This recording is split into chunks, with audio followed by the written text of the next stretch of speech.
Fourth day of violence in the streets of Turkey's largest city. And correspondent Leland Vittert tells us what began as a demonstration about trees has grown into something much more serious. In scenes reminiscent of the Arab Spring, volleys of tear gas, police in riot gear beating unarmed protesters, water cannons knocking down young women.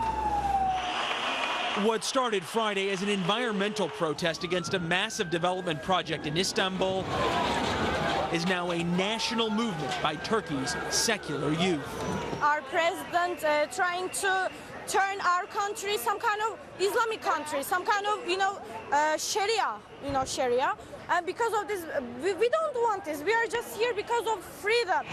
Third-term Prime Minister Recep Tayyip Erdogan calls the protesters looters, and in a press conference today said, Olay aslında those who failed to defeat us in democratic elections are trying to defeat us by using these methods.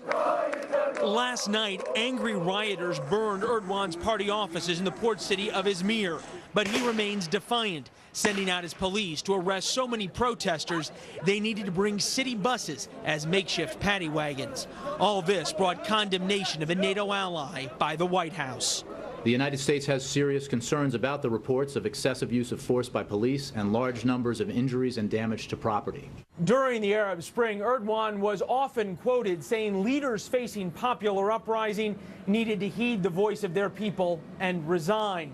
While no one contests the fairness of the elections that brought him to power, things could get uncomfortable for Erdogan if these protests intensify, and he must start explaining why his earlier proclamations don't apply to him now.